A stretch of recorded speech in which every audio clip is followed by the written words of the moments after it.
Yes, good morning, students. In the last class, we have discussed the various concepts, various types of firing circuits used for the SCR. Okay. In this session, we'll discuss about another type of firing circuits which is used to turn on the SCRs is the UJT relaxation oscillators. Okay. So, UJT relaxation oscillator is another type of firing circuits which is used to turn on the SCR. Okay. So, UJT relaxation oscillator. So, you may get the questions like with the relevant diagram and circuit diagram and the waveforms. Explain the UJT relaxation oscillator, or you can get the questions like briefly explain the working principle of UJT relaxation oscillator with the help of the circuit diagram and show the period of oscillations. So these are some expected questions on this particular topic. Okay, this is a schematic representation of an UJT relaxation oscillator. UJT relaxation oscillator is produces the pulses which is required for the SCR turn on. Okay, so UJT relaxation oscillator produces a pulses which are required for the SCR to turn on. Okay, so gate pulses. So how it is producing gate pulses? This is a schematic representation of your UJT relaxation oscillator and the equivalent circuit here. Okay, so here it consisting of the power circuit and other things. Beside that is not shown here, only at the output part I am showing here. So beside this you have some power circuits and other things. So once the current is flowing through this through this resistance, so your capacitor starts charging here. Okay, so the capacitor starts charging, so that voltage will be appears across your transistor here. Okay, so once in the second negative half cycle, so the capacitor starts discharging. Okay, so during this charging and discharging there is some sharp pulses are produced here. These are the some sharp pulse. See here, this is the pulse. Okay, so during this charging and discharging there is sharp pulse, just a minute, sharp pulse of pulses are produced. So those pulses are called as a gate pulses. Okay, so here you can see from the figure which will shows the UJT relaxation oscillator here. So when the DC voltage VBB is applied, that means the DC voltage from the this side which will apply to that point, then the capacitor is, as I said, the capacitor begins to charge through the resistance exponentially towards the VBB. That means through using this resistance. So using this resistance, when VBB is applied, the capacitor starts charging exponentially. Okay, during this charging, the emitter circuit of UJT is open circuit. So the emitter is this one UJT. So the emitter point is open circuited at this particular one. So in that case, the control voltage that is VC is equal to VE, and which is given as which can be calculated as VC is equal to VE, that's equal to VBB, that is the base voltage, 1 to the power of e raised to minus t, it's the time period, divided by R and C, resistance and capacitance values. So the charging time constant is given by T1 is equal to R1C, or T1 you can call it as. So in the emitter voltage VE is equal to VC, reaches the peak point voltage VP, then the UJT turns on and the capacitor C discharges through your low resistance. So through this low resistance your capacitor discharges, and the discharging time constant which is given as T2 is equal to R1 divided by C1. Okay, now hence T2 is much smaller than the T1, that is the discharging time is smaller than the charging time here. T2 and T1. T2 is the discharging time, T1 is the charging time. Hence what happens from this, T2 is much smaller than the T1. Okay, so when the discharging voltage dropped to VV or the UJT turns off, the charging and discharging process of the capacitors repeats. So T is equal to, so RC ln of 1 divided by 1 minus in this one efficiency value.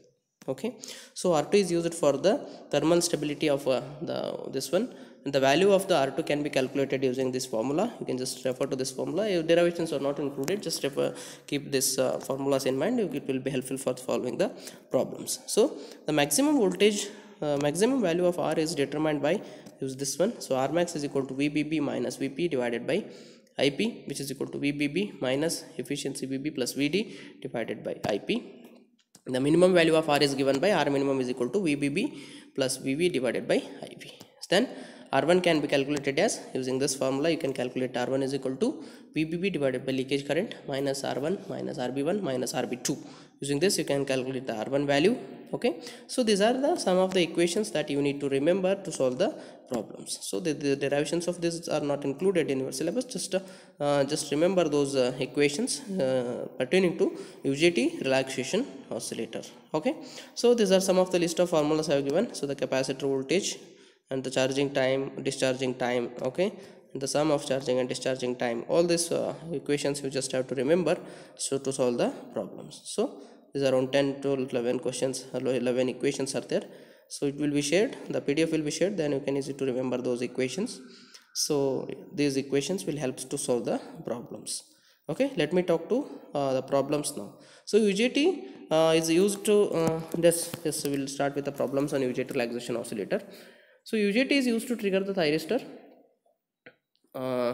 whose minimum gate trigger voltage is 6.2 volts. So they have given the gate voltage, triggering voltage 6.2 volts.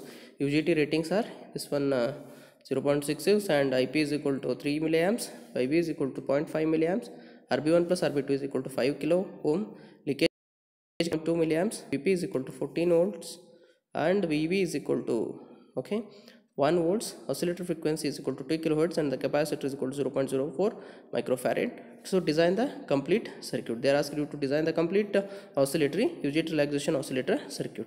So let us assume VD is equal to 0.8. Okay, then T is equal to 1 divided by F. F is also given, F is given, so 2 kilohertz. So T is equal to, you can calculate. So now you know the equation, T is equal to 1 divided by, T is equal to RC ln of 1 by 1 minus n. So you can just substitute that and find out the value of R here. Okay, now the peak voltage is given by VP is equal to N into VBB plus VD. So from that you can calculate it for the VBB. So you'll just rearrange the equation and calculate it for VBB. So you'll get VBB as equal to 20 volts. VBB is 20 volts now. Okay, now R2 is equal to 0.7 RB1 plus RB2 divided by N into VBB. So from that you can calculate R2 is equal to 265.15 ohm. Okay, now VBB is equal to, another equation which I have given. So leakage current equation, which VBB equation, which is listed in the formula. So this is the formula. Substitute all the parameters which you calculated, VBB, leakage current, R1, R2, R3, everything you calculate. So only R1 you have to find out here. All other parameters are there. Just substitute all the parameters and calculate R1. R1 is equal to, you'll get how much? 9985 ohm. So then maximum value of the resistance Rmax is equal to, once again you have all the parameters like VBB, VP and IP. Substitute it and calculate maximum Rmax is equal to 12 kilo ohms. So minimum Rmin is equal to, once again, VBB minus VB divided by IB is there. So just 20 minus 1, just substitute all the parameters, known parameters, calculate the R minimum value is equal to 6.33 kilo ohm. Okay, these are all the parameters are calculated. They are asked you to design the circuit. So if they are asked you to design the circuit, design the complete circuit, then you have to find out all the values like R1, R2, VBB, or everything you have to find out. Okay, R minimum, R maximum. So if they are asked particularly to design the circuits, then you have to draw the circuit like whatever the UJT relaxation oscillator circuit, and you have to mention all the parameters value which you calculated. Then only you get the full marks. Okay, so that's about the UJT relaxation oscillator. Next we'll solve another problem on that. So design UJT triggering circuit for SCR given VBB is equal to 20 and N is equal to 0.6, IP is equal to 10 amps, VB is equal to 2 volts, IB is equal to 10 milliamps. The frequency of oscillation is 100 hertz.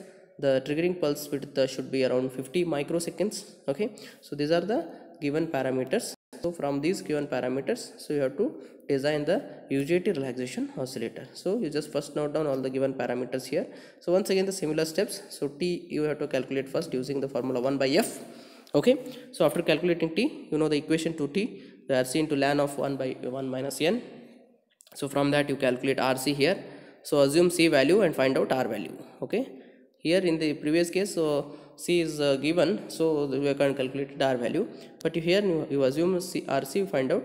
Now assume C is equal to 1 microfarad and substitute it and find out R is equal to 10.91 kilo ohms. Okay, then peak voltage equation, you know the peak voltage equation. So efficiency into VBB plus VD.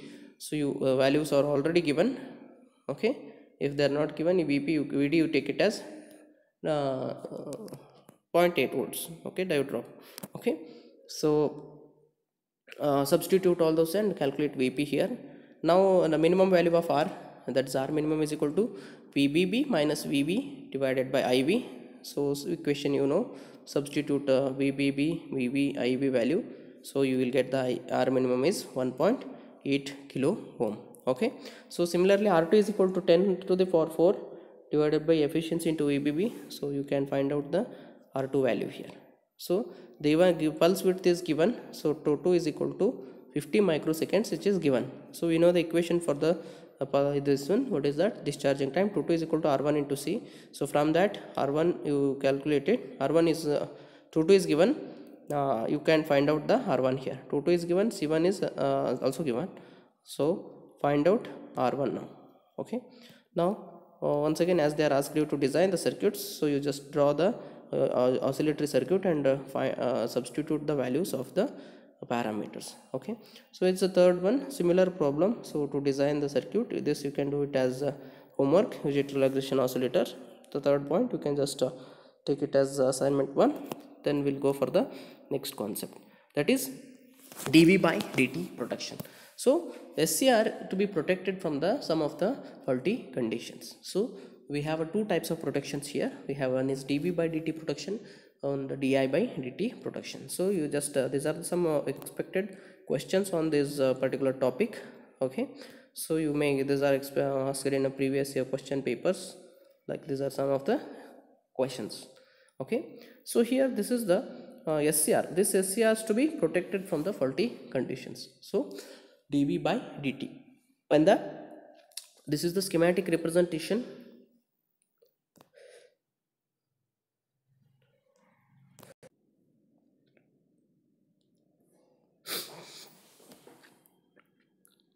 Okay, this is a schematic representation of dV by dt, equivalent setup of the dV by dt protection circuit. So what happens when the forward voltage is applied across this anode and cathode? Here is an anode and cathode here. So if the forward voltage is applied across the anode and cathode of your SCR, okay, junction J21, J3, I'm talking about the junctions. So you have to go once again in depth with the construction of your SCR.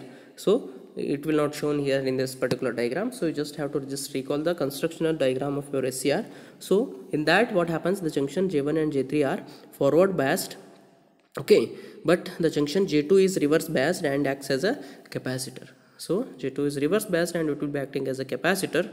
Then charging current, which is given by I is equal to dq divided by dt. Okay, so q is nothing but the charge, and which is given by q is equal to Cj into Vs. So I is equal to d by dt into Cj Vs. Similarly, you can just differentiate and find out the I value. So I is equal to, so almost C into J dVs divided by dt. Okay, so if the rate of rise of this forward voltage which is increases, okay, then the charging current I is decreases. You can just from that what is that relation, you can say that if the rate of rise of forward voltage increases, the charging current I will also decreases. So this current turns on the SCR even when the gate current is 0. Okay, so this turn on is called as a dV by dt turn on, and it is leads to false operation of the thyristors. So this turn on is called as a dV by dt turn on, and it leads to the false operation of the thyristors. Hence it is necessary to protect the SCR from this dV by dt turn on. Got it? dV by dt turn on, what is that? What happens if the rate of rise of forward voltage which is increases, then the charging current I is also increases. So see here, rate of rise of forward. See here, Vs is increases, then I is also increases. So this current turns on the SCR even the gate current is 0. If without the gate current also, this current will turns on the SCR, and this turn on is called as dV by dt turn on. So hence it is necessary, if it is leads to false operation of the thyristor. If the dV by dt turn on happens, it will leads to the false operation.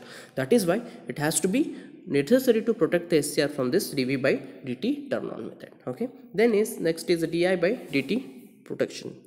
So we know that the thyristor at the time of turn on, just imagine when the thyristor is at the turn on point, what happens? The anode current increases rapidly. So anode current will be increases rapidly.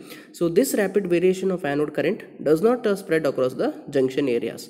So this rapid will not spread across the junction areas of these thyristors. This creates the local hotspots in the junctions. Local hotspot, okay, because of this so there is a local hotspots are produced at the junction of the thyristor and increases the junction temperature, which will definitely increases your junction temperature. So if the junction temperature exceeds, what happens? The permissible value, just recall, if the junction temperature which will exceeds the permissible values, then this thyristor is damaged. If it is exceeds the permissible, that is definitely going to damage. So the rapid variation of the thyristor current are also called as di by dt. So there is a rapid variation of thyristor current will happen, so that the condition is called as di by dt. So the thyristor can be protected from the excessive di by dt, that is, it is to be protected from the excessive thyristor current by using the series of inductor Ls, which is shown here down here. So series inductor Ls, okay. So this, by connecting the thyristor in series with Ls, we can reduce the current value, thyristor current value. So that is why we can, that is how we can protect the SCR. That is why it's called as a di by dt. We are protecting it from the higher currents, so that's why it's called as a di by dt. So di by dt when calculated using this formula, so di by dt is equal to Vs divided by Ls. So Ls is equal to Vs divided by di by dt. So snubber circuit is once again, it's another type of protection circuits which is used to protect the SCR from the faulty conditions or from the damage, okay. The snubber circuit is used to protect this SCR from the dV by dt turn on. So dV by dt turn on we discussed, and di by dt turn on. So this snubber circuit which is used to protect this SCR from the dV by dt turn on, okay. A snubber circuit consisting of a series combination of a resistance Rs and a capacitance Cs. So it consisting of series combination of resistance and capacitance which are connected in parallel with the thyristor. You can see here, so series combination of Rs and Cs and which are in parallel with your thyristor. So this is a thyristor and series connection of this Rs and Cs, so they are connected in parallel with the thyristor as shown here, okay. So when, what happens when the forward voltage is applied across the thyristor? So forward voltage means when the positive to anode, negative to cathode is applied to the thyristor, what happens? The capacitor starts slowly charging. So this, whatever the capacitor which is present in parallel with this thyristor starts slowly charging and prevents the sudden rise of voltage across the thyristor. If the capacitor is charging, the voltage will also flows through this capacitor and which will starts charging, so which will prevents the sudden rise of voltage across the thyristor. So sudden rise of voltage will not happen because of the presence of the thyristor here. So the purpose of connecting the resistance Rs in series, so we can only connect the capacitor only, but why should we connect the resistance? That means the purpose of connecting this resistance in series with Cs, which is because when the thyristors turn on, the capacitor discharges through the thyristor. So thyristor turns on once capacitor starts discharging. So if starts discharging through the thyristor, then sends the heavy current and the thyristor may damage. So if the discharging current starts flowing through these thyristors, the heavy current will flows and the thyristor may get damaged. Just to avoid that, in order to limit the discharge current of the capacitor, so there is a resistance Rs is connected. So got it. So capacitor discharges, once it is charges, then it is discharges. If the discharging current flows through the thyristor will damage. That is why the series resistance is connected in order to limit the discharge current of the resistance which is connected. That is the reason why Rs is connected across the in series with the capacitor, okay. So here this is how we can protect the over voltages across the thyristor. So that is why it is called as the dV by dt turn on, the protection of SCR from the dV by dt, okay, turn on. So it is also called as a snubber circuit which is used to protect the SCR from the dV by dt turn on. How we are protecting? By connecting the capacitor Rs and Cs in parallel with the thyristors. So capacitor charges and less current will flows, and when the discharges, the current will flows through the resistors and it will make the balance of the voltage at the thyristor level. That is why it will be protected. So this is about the third module. So with this, your third module gets over. The next video will start with the fourth module, okay. So thank you. If you got any doubts here, you can feel free to contact me. Thank you.